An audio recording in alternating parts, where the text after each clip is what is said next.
Salut les terriens, bienvenue sur le journal de l'espace. On retourne pas si loin là-haut, au-dessus de nos têtes, pour faire le tour de l'actualité spatiale de la semaine. On est aujourd'hui à une semaine de l'événement que je vous présentais la semaine dernière. Le 13 juillet prochain, c'est le Summer Space Festival, une journée incontournable du spatial avec des conférences, des animations, des jeux, des Jedi, des ateliers, les spécialistes du secteur, tout ça réuni en un seul endroit, à Lille, et où je serai présent toute la journée. Donc si vous voulez venir me rencontrer et vivre une journée la tête dans les étoiles, il n'y a pas de meilleur endroit que le Summer Space Festival, cette journée elle est pour vous. Pour info, j'ai organisé un Space Quiz sur le midi, une belle occasion de tester vos connaissances spatiales, donc je compte sur vous. Je vous mets le lien de l'événement en description de vidéo si vous voulez voir à quoi ça ressemble, puisque ce sera la 4e édition du Summer Space Festival, c'est bien rodé, et surtout, c'est gratuit, ouvert à tous, à la fois pour petits et grands, simples curieux comme passionnés. On se retrouve là-bas le 13 juillet, et en attendant de vous rencontrer les terriens, direction l'actualité spatiale du journal de l'espace.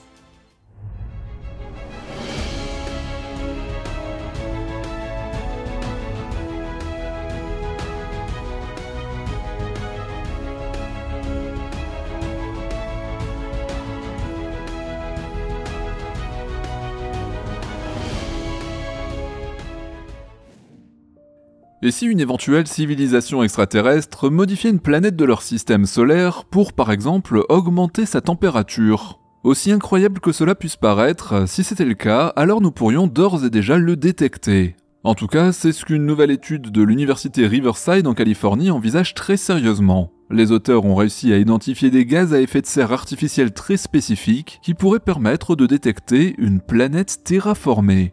Bon, avant d'aller plus loin, certains d'entre vous se demandent peut-être ce qu'est une planète terraformée. Il s'agit simplement d'une planète dont l'atmosphère a été artificiellement modifiée pour permettre à la vie de s'y développer. Quand on parle de modification, il faut comprendre ici la libération de gaz spécifiques pour réchauffer ou refroidir l'atmosphère, selon ce que l'on cherche à obtenir.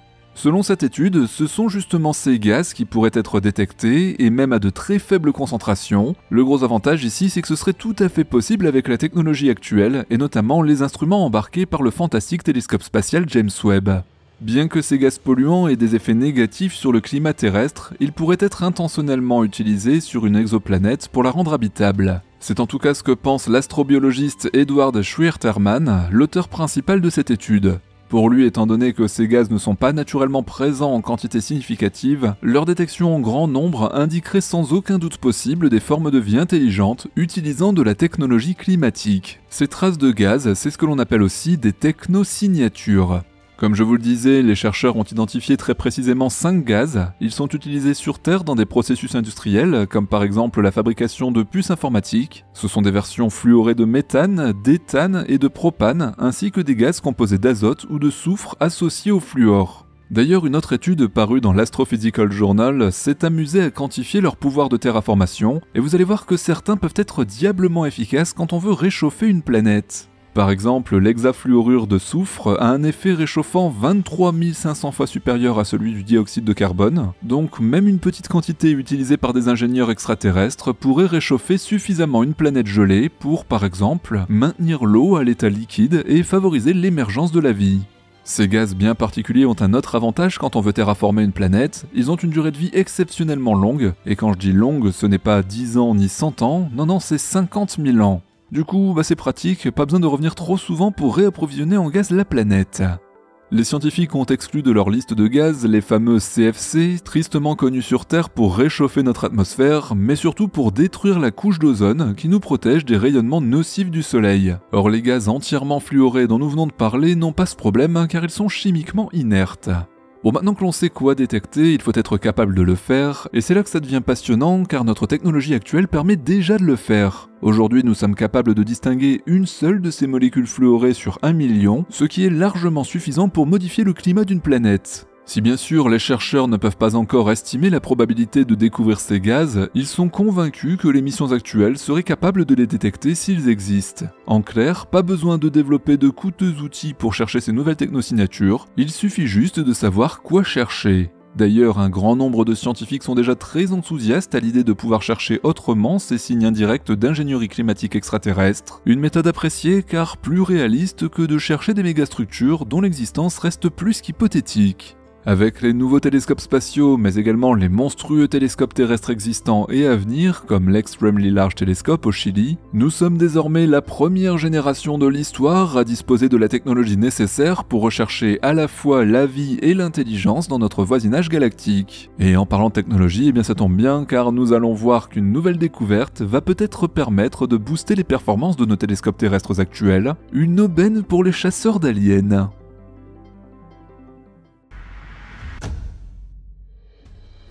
Dans moins d'une semaine, le 9 juillet pour être exact, le monde du spatial aura les yeux rivés vers Kourou, en Guyane française, pour le tant attendu premier vol de la fusée Ariane 6. C'est aussi le baptême du feu pour Ariane Group, le concepteur de la fusée, qui veut montrer qu'il est toujours dans le coup face à une concurrence mondiale de plus en plus féroce. Et vous aurez tous compris que je veux surtout parler de SpaceX créé en 2002. D'un point de vue technique, le vol inaugural d'Ariane 6 sera l'aboutissement de plusieurs années de travail pour des milliers de personnes en Europe, une sorte de délivrance, même avec plusieurs années de retard. Pourtant, avant même le premier vol, EUMETSAT, l'agence européenne de satellites météorologiques, a décidé de gâcher la fête en lui préférant son grand rival SpaceX pour son envoi de satellites. Bon, autant être clair, l'annonce a fait l'effet d'une bombe, et dans le petit monde du spatial européen, certains ne décollèrent toujours pas, comme par exemple le patron du CNES, Philippe Baptiste, qui dénonce une naïveté sans nom, et évoque carrément un piège tendu par SpaceX. Bon, il faut tout de même relativiser cette annonce. Pour Arianespace, la société qui commercialise les lancements, la perte de cette mission est surtout symbolique, les finances de l'entreprise ne seront pas vraiment impactées par cette trahison. Par contre, pour l'image de marque, eh bien c'est une autre histoire. Bon, le satellite de METSAT devait embarquer dans le 3e vol d'Ariane 6 début 2025. Le vol de la semaine prochaine n'est donc pas impacté et de nombreux petits satellites scientifiques expérimentaux seront au départ, dont un démonstrateur de rentrée atmosphérique dont on a déjà parlé dans les derniers JDE. Devant l'incompréhension générale de la décision de METSAT, il convient de prendre de la hauteur et d'analyser la situation telle qu'elle est en 2024. Si on met de côté le caractère cavalier et provocateur de cette décision, annoncée seulement 2 semaines avant le tir inaugural, peut-on vraiment en vouloir à EUMETSAT ? D'un côté, vous avez la fusée la plus fiable, la moins chère et la plus populaire du marché, j'ai nommé la Falcon 9 de SpaceX, et de l'autre, un lanceur européen qui n'a jamais volé et qui plus est d'ancienne génération puisque rien n'est récupéré. La réalité est un peu dure à avaler, mais même en cas de succès, cette fusée à usage unique va avoir du mal à concurrencer SpaceX. Compte tenu de son architecture et de sa jeunesse, Ariane Group doit prévoir très en amont ses décollages, qui seront au nombre de 2 à 3 par an dans un premier temps, contre plus de 120 pour les Falcon 9 de SpaceX. À l'heure actuelle, l'entreprise américaine a tout de même un objectif de 144 missions pour 2024, ça n'est pas du tout le même ordre de grandeur. Mais bon, malgré ces critiques et un avenir qui peut paraître sombre, Ariane 6 continuera à voler, et cela pour 2 raisons principales. La première, c'est qu'elle présente des qualités que ne possède pas la Falcon 9 d'Elon Musk. Déjà, elle peut envoyer 11 tonnes de charge utile en orbite géostationnaire, c'est 3 fois plus qu'une fusée de SpaceX, et économiquement, c'est un véritable atout. Ensuite, sa précision est redoutable et devrait l'être encore plus avec l'arrivée d'un nouveau second étage. C'était déjà le cas avec Ariane 5 qui, je vous le rappelle, avait placé le télescope spatial James Webb sur une orbite quasi parfaite, ce qui lui a fait gagner 5 précieuses années de vie. La deuxième raison, c'est qu'Ariane 6 est européenne, et à ce titre, l'accès à l'espace de l'Europe repose à 80% sur ses épaules, les autres 20% étant pris en charge par la petite fusée Vega. Ariane 6 sera forcément sélectionné pour des questions de souveraineté, mais aussi de sécurité nationale. Et oui, vous vous doutez bien que la DGA, la Direction Générale des Armées, enverra difficilement des appareils sensibles en orbite avec une fusée de SpaceX. Sa seule solution est donc à ce jour Ariane 6. C'est donc un grand oui pour Ariane 6, mais avec un bémol, sa carrière ne durera peut-être pas aussi longtemps que son illustre prédécesseur Ariane 5. La fusée sera très vite concurrencée d'ici à quelques années par d'autres lanceurs légers en cours de développement en France, en Allemagne ou en Espagne. Ce sont effectivement des dizaines de startups qui veulent se faire une place dans le marché des lanceurs européens, et même au sein d'Ariane Group, Ariane n'est pas la seule solution envisagée puisque la petite filiale Maya Space pourrait bien faire de l'ombre à la maison mère. Le programme permet de développer une fusée à la SpaceX avec des méthodes de travail beaucoup plus réactives et innovantes que sa maison mère. Elle dispose déjà d'une enveloppe de 125 millions d'euros pour concrétiser un petit lanceur semi-réutilisable, et Maya Space fait partie des 4 entreprises candidates à un plan de financement gouvernemental de 400 millions d'euros dans le cadre du programme France 2030. Le premier vol ne devrait pas tarder puisqu'il est attendu pour la fin d'année 2025. Quoi qu'il en soit, il est clair qu'Ariane 6 ne voit pas le jour dans un environnement aussi favorable que dans les années 90, où Ariane 5 avait quasiment le monopole des lancements commerciaux. Cela dit, elle reste essentielle pour l'Europe qui ne peut se passer d'un accès indépendant à l'espace, que ce soit dans un but scientifique ou stratégique. Et même s'il ne fait pas autant rêver qu'un Starship, cela reste tout de même une fabuleuse machine à laquelle nous souhaitons beaucoup de succès. D'ailleurs, j'en profite pour vous annoncer que je serai en live le 9 juillet pour partager avec vous cet événement historique.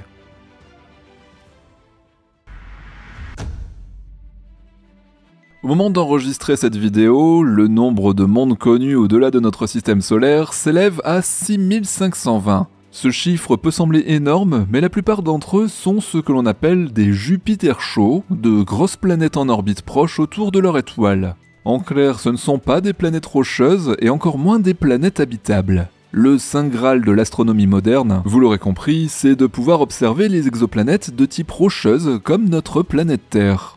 Aujourd'hui, une étude récente de l'Université de Paris, de l'Observatoire européen austral ESO, décrit une méthode pour y parvenir au cours de la décennie à venir. Ici, on ne parle pas d'utiliser le James Webb, mais plutôt le Very Large Telescope, plus connu sous le nom de VLT. Ce grand complexe astronomique est basé au Chili et se compose de 4 télescopes de 8,2 mètres travaillant ensemble via une méthode connue sous le nom d'interférométrie. Pour doper ces performances qui sont déjà exceptionnelles, l'étude préconise tout simplement l'ajout d'un 5e télescope. Le VLT, qui a déjà la capacité de voir des mondes de la taille de Jupiter, pourrait, en utilisant une nouvelle technique d'interférométrie, imager directement les fameuses exotères. Bon, avant d'aller plus loin, je pense qu'il est utile de faire un rapide rappel sur l'interférométrie qui est à la base de tout le système. Avec cette méthode, dont les origines remontent à 1897, on combine la lumière de différents récepteurs, télescopes ou antennes radio, pour obtenir une image de plus haute résolution. Cette résolution est équivalente à un gigantesque miroir dont le diamètre serait égal à la distance qui sépare les deux télescopes. On évite ainsi le besoin d'un énorme télescope qui de toute façon serait irréalisable, et mieux encore, l'interférométrie radio à longue distance peut utiliser 2 télescopes situés sur plusieurs continents, et il est même prévu dans un futur proche d'utiliser cette technique dans l'espace pour obtenir des miroirs virtuels de plusieurs centaines de kilomètres. La nouvelle technique d'interférométrie dont je vous parlais s'appelle l'interférométrie duale. Elle permet aux scientifiques d'exploiter un télescope virtuel d'un diamètre de 130 mètres et surtout de séparer la lumière de la planète visée de celle de son étoile. Auparavant, l'étoile aveuglait les observations, c'est donc un bond de géant. Le terme dual en interférométrie vient du fait que l'on observe en même temps l'exoplanète et l'étoile avec l'interféromètre optique. C'est essentiel pour séparer les deux. La méthode est déjà appliquée pour révéler des mondes proches tels que des exoplanètes plus massifs que Jupiter, c'est-à-dire entre 4 et 10 fois sa masse. Si les budgets nécessaires pour moderniser le VLT sont réunis, les enseignements tirés pourraient également s'appliquer à l'Extremely Large Telescope, qui pourrait voir sa première lumière en 2028. Et oui, décidément, la chasse aux exotères ne fait que commencer et nous promet des avancées fantastiques pour les prochaines années. À la clé, peut-être la découverte d'une Terre 2.0, bien qu'il restera toujours à gérer le problème de la distance.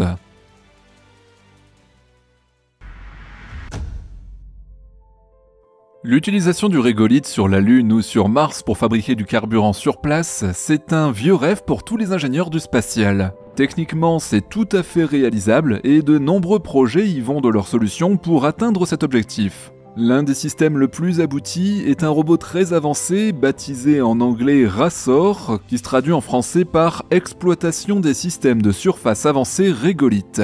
Bon, voyons ensemble ce qui rend ce projet véritablement unique. Pour commencer, il faut savoir que c'est du très sérieux. Le robot a été initialement conçu chez SwampWorks, la version spatiale de Skunkworks, la célèbre installation de développement de Lockheed Martin qui a travaillé sur l'avion furtif SR-71 Blackbird et sur le F-117. RASOR se compose d'un châssis, d'une transmission et de 2 grandes pelles à godet et à tambour. Les éléments d'excavation se trouvent sur les côtés, ce qui permet au système d'annuler toutes les forces horizontales provoquées par l'activité d'excavation. C'est essentiel car sur Terre, ces forces horizontales seraient compensées par le poids physique de la machine. Or, vous le savez, le poids, c'est l'ennemi de toute mission spatiale, et c'est ce qui fait de cette nouvelle technologie d'annulation de force le principal avantage de ce robot.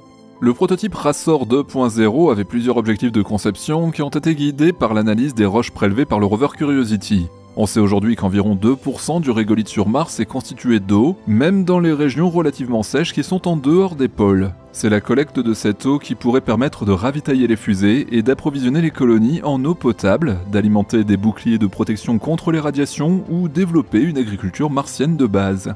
Compte tenu de ces chiffres, Rassor devrait être capable d'extraire 1000 tonnes de régolithe martien par an, et tout ça sans faiblir. Swampworks a prévu des outils d'excavation en titane, à la fois résistants et légers, le tout imprimé en 3D pour faciliter la conception de pièces spéciales.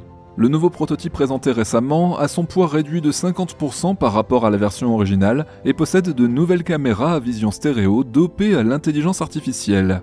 Bien que ce projet ne soit pas encore intégré officiellement dans une mission vers Mars, il préfigure une partie des équipements qu'il sera nécessaire de posséder une fois là-bas, que ce soit sur la Lune ou sur la planète rouge. Exploiter les ressources in situ sera obligatoire pour une présence durable, et les robots auront plus qu'un simple rôle d'assistant, ils seront tout simplement essentiels à une potentielle présence humaine sur une autre planète que la nôtre. Merci les terriens d'avoir suivi l'actualité spatiale du Journal de l'Espace. Je vous rappelle que l'émission est écrite par Jean-Philippe et montée par David, donc merci à eux. N'oubliez pas, on se donne rendez-vous en vrai, en face à face, le 13 juillet au Summer Space Festival de Lille, un événement gratuit pour petits et grands, et dont vous retrouverez tous les détails en description de vidéo. Et en attendant, je vous retrouve aussi sur la chaîne ce week-end avec le Journal de la Starbase. Salut les terriens!